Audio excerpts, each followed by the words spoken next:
বেকার ভাতা পাবো আমি, এইবার বিয়ে করবো গো আমি। বেকার ভাতা পাবো আমি, এইবার বিয়ে করবো গো আমি। অনেক দিনের ইচ্ছে ছিল বিয়ে করবো গো আমি, বেকার ছিলাম বলে তাই সাহস পাইনি। বেকার ভাতা পাবো আমি, এইবার বিয়ে করবো গো আমি। অনেক কষ্টে কাটছিল আমার দিনকাল, এবার বিয়ে করে নেব, দেখায় দেব চাল। বেকার ভাতা পাবো আমি, এইবার বিয়ে করবো গো আমি।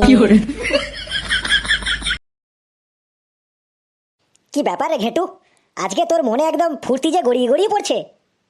সরকার যে 1500 টাকা করে দেবে বলেছে, তার ফর্ম ফিল আপ করেছি, সেই জন্যই তো এত খুশি। এইবার বুঝলাম তাহলে তোর এত খুশির কারণটা। তাহলে আর বেশি পড়াশোনা করে লাভ নেই লেবু, চল আমরা দুজনে গিয়ে ফর্মটা ফিল আপ করে দিয়ে আসি। আজ কি গাঁজা টাজা খেয়ে স্কুলে এসেছিস বটে কালু? ঠিকই বলছি লেবু, সরকার থেকে এবার তো 1500 করে টাকা দেবে, তাহলে আর বেশি পড়াশোনা করে লাভ কি, আর চাকরি করারই বা দরকার কি। এইসব পরভরসা ভাঙা মালসা লেবু বিশ্বাস করে না বটে। লেবু, কালু একদম ঠিক কথাই বলেছে, সরকার থেকে এবার প্রত্যেকটা ছেলেকে 1500 করে টাকা দেবে বলেছে হাত খরচের জন্য। তা হইলে আমাদের ঘরে আরো বেশি করে ঝামেলা হবে বটে। কে ক্লাসে ঝামেলা করছে রে? কে ঝামেলা করছে সকাল বেলায়?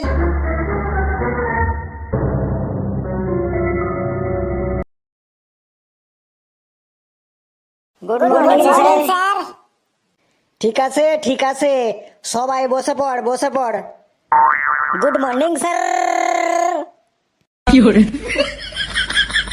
এই কালকে কেউ তোরা একটা মোটা দেখে বড় সাইজের বাঁশ কেটে আনবি তো। মোটা বাঁশ দিয়ে কি হবে স্যার? বাঁশের কঞ্চি দিয়ে তোর প্যাদানিটা ঠিকঠাক হচ্ছে না, তাই ঠিক করেছি এবার থেকে তোকে আমি মোটা বাঁশ দিয়ে পেঁদাবো। কেন স্যার, আমি তো কোনো বদমাইশি করিনি। তুই কোনো বদমাইশি করিসনি, সকালবেলা লোককে এমন গুড মর্নিং বলবি লোক ভয় পেয়ে যাবে। কি করবো স্যার, আমার জিভটা খালি স্লিপ খেয়ে যায়। কেন তোর জিভটা স্লিপ খাবে কেন? সকালবেলা কি দাঁত মাজিস না নাকি জিভ ছুলিস না? তাহলে তোর জিভটা স্লিপ খাবে কেন? হ্যাঁ স্যার, প্রতিদিন 2বার করে দাঁত মাজি আর 2বার করে জিভ ছুলি। আচ্ছা, 2বার করে দাঁত মাজিস 2বার করে জিভ ছুলিস, তাও তোর জিভটা স্লিপ খেয়ে যাচ্ছে? নাকি আমাকে সকালবেলা ভয় দেখানোর জন্য তুই অমন করিস? না স্যার, আমি আপনাকে ভয় দেখাই না। এই তোরা কে কে প্রত্যেক দিন দাঁত না মেজে জিভ না ছুলে স্কুলে আসিস রে? না স্যার, স্যার, প্রতিদিন প্রতিদিন দাঁত দাঁত মেজে মেজে স্কুলে স্কুলে আসি আসি। ঠিক আছে ঠিক আছে, তাহলে তোরা প্রতিদিন দাঁত মেজে জিভ ছুলে তবেই স্কুলে আসিস, তাই তো? হ্যাঁ স্যার। ঠিক আছে ঠিক আছে। এই লেবু, আজ ক্লাসে কে ঝামেলা করছিল রে? স্যার, কেউ ঝামেলা করেনি বটে। তাহলে আমি যখন ক্লাসে ঢুকছিলাম তখন শুনতে পেলাম কে যেন ঝামেলা করছে। স্যার, কালু বলছিল আর বেশি পড়াশোনা করে লাভ নেই, সরকার থেকে নাকি 1500 করে টাকা দেবে, তাই আমি কালুকে বলছিলাম এবার থেকে আরো বেশি করে, তাহলে আমাদের বাড়িতে ঝামেলা হবে বটে। কেন তোদের বাড়িতে ঝামেলা হবে কেন? স্যার, এটা বাড়ির বিষয়, ক্লাসে বলাটা ঠিক হবে না বটে, কিন্তু তবু আমি বলছি বটে।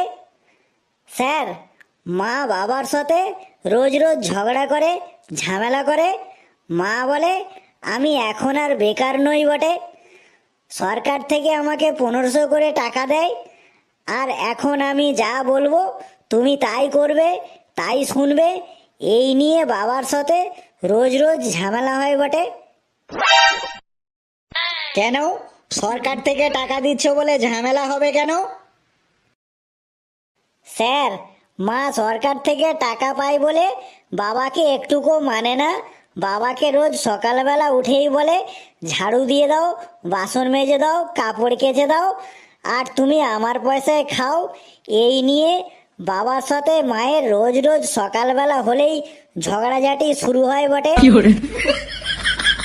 তারপর তারপর তারপর স্যার, মা সরকার থেকে টাকা পাচ্ছে বলে বাবাকে রোজ রোজ খোঁটা দেয়।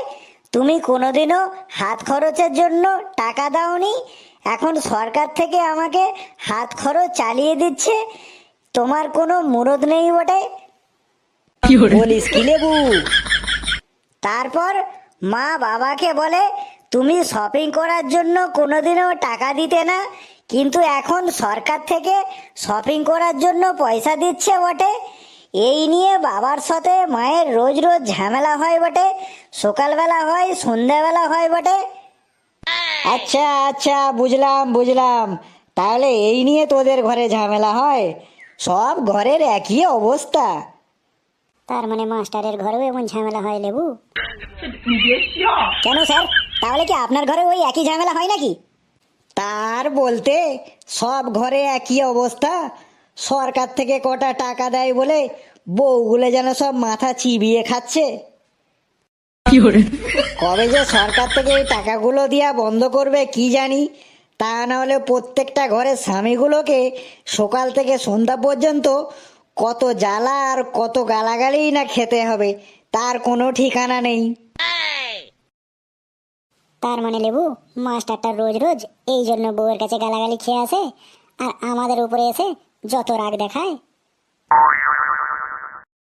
এই এই, এবার সবাই চুপ কর। অনেকদিন ভালো করে পড়াশোনা হয়নি, আজ একটু পড়াশোনা হয়ে যাক। কি পড়া হবে স্যার আজকে? আজকে তোদের একটা বাংলা রচনা পড়ানো হবে।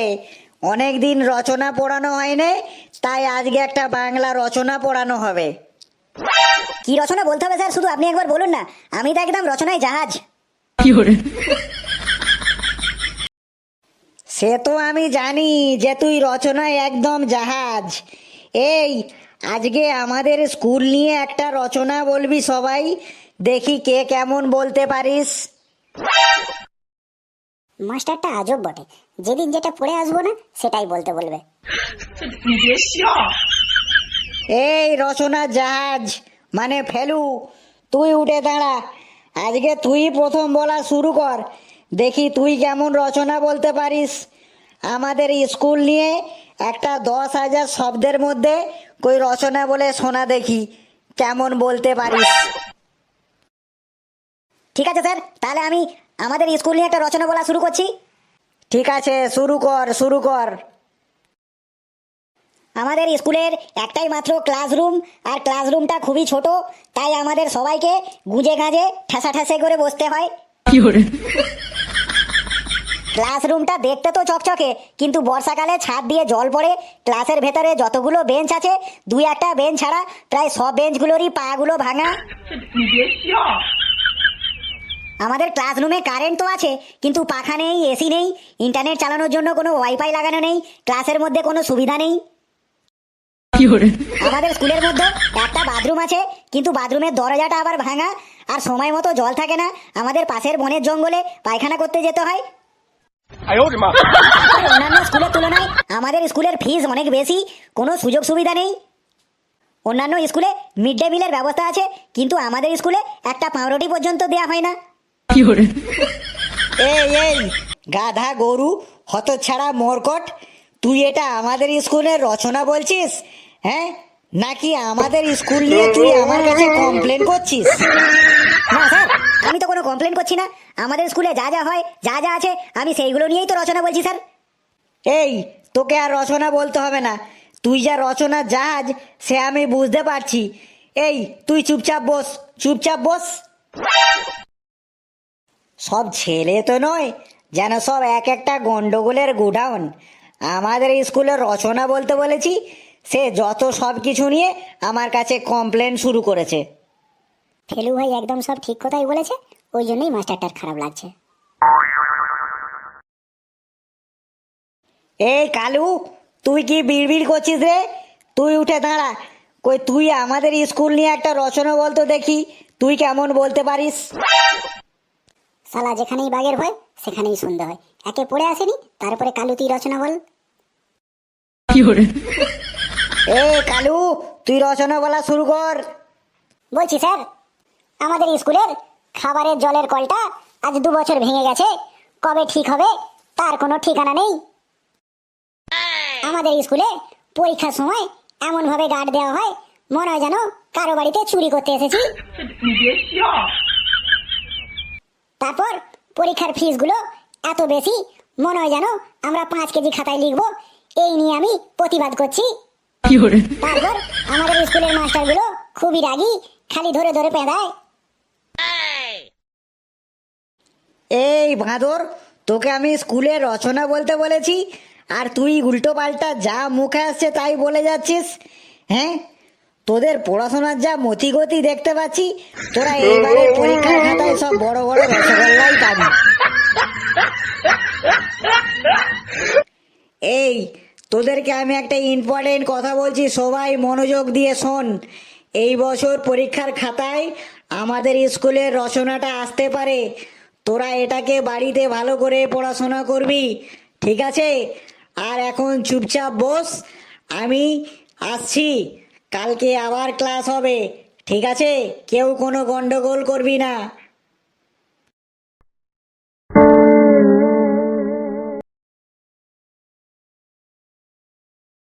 আমাদের স্কুলের হেডমাস্টারটা যেন দিন দিন জল্লাদ হয়ে যাচ্ছে। একটু কিছু হলেই বকবে, একটু কিছু হলেই মারবে। এইরকম অত্যাচার আর সহ্য করা যাচ্ছে না। এই নিয়ে কিছু একটা ব্যবস্থা করতেই হবে। আর বন্ধুরা, ভিডিওটি কেমন লাগলো তোমরা অতি অবশ্যই আমাদের কমেন্ট করে জানাবেন। আর সাথে সাথে একটা সাবস্ক্রাইব আর একটা লাইক করে আমাদের পাশেই থাকবেন। হাসতে থাকুন, ভালো থাকুন, সুস্থ থাকুন, আর বলুন জয় হিন্দ।